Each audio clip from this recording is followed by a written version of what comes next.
BNP আসলে খারাপ না। তবে মানে আমার থেকে পার্সপেক্টিভ থেকে আমি বলব যে মানে জামাতটা বেটার, বেটার অপশন। সামাজিক যেসব কর্মকান্ডগুলো আসে আরকি, মানে বিশেষ করে ওই দিক থেকে জামাত অনেক এগিয়ে আসে আরকি। নিঃসন্দেহে বলা যায় যে হ্যাঁ, ভোট। কারণ কারণ হচ্ছে কেউ যে আসলে নিজের মন মতো করে করবে আরকি, মানে সবকিছু প্রভাব বিস্তার করবে, আসলে তেমন কিছুই আসলে হবে না। আমাদের বাংলাদেশ জামায়াত ইসলামী ওইখান থেকে যদি কোনো প্রার্থী দাঁড়ায় বা উনি যদি নির্বাচিত হয়, এটা আমাদের এই এলাকার জন্য, চাটখিল সোনাইমুড়ি ১ নং আসনের জন্য খুবই কল্যাণকর হবে।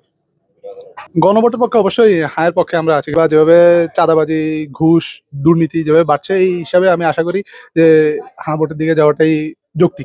জামাতে দেখতেছি আমি, ওনারা দেখতেছি মানে বাড়িতে বাড়িতে গিয়ে তারপরে আমাদের সহপাঠী যারা আছে ওদের দ্বারাও আমাদেরকে মানে করতেছি আর কি। গণভোট হ্যাঁ, আমি হ্যাঁতে ভোট দিব।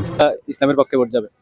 জামাতের গুণ এই যে দেশের চাঁদাবাজি, দুর্নীতি, তারপরে হচ্ছে এই যে সন্ত্রাসী, কোনো কাজেই তো ইসলামিক দলগুলোর কোনো হাত নেই। জামায়াতকে ইসলামিক দল ক্ষমতায় আসুক, ন্যায় ইনসাফ প্রতিষ্ঠা হক, এটাই। জামাতের যে অধ্যক্ষ মাওলানা সাইফুল্লাহ সাহেব, উনি মোটামুটি ভালোই আলহামদুলিল্লাহ এগিয়ে আসছেন। যে আশা করি এই প্রশ্নের উত্তরে আপনি যে ছাত্র সংসদ এবং বিভিন্ন ছাত্র সংসদ বা ইউনিভার্সিটির যে হল সংসদ নির্বাচন, তারই ধারাবাহিকতা আপনি দেখবেন। জামাত ইসলাম যে ইনশাল্লাহ আমরা সবসময় হ্যাঁ ভোটের পক্ষে ছিলাম। এখন আমরা দেখতে পাচ্ছি যে অন্য দলের যে নীতি নৈতিকতা, ওই দিক থেকে আমরা জামাতকে একটু এগিয়ে দেখতে পাচ্ছি আর কি। কারণ অন্য দলের নীতি নৈতিকতা মানে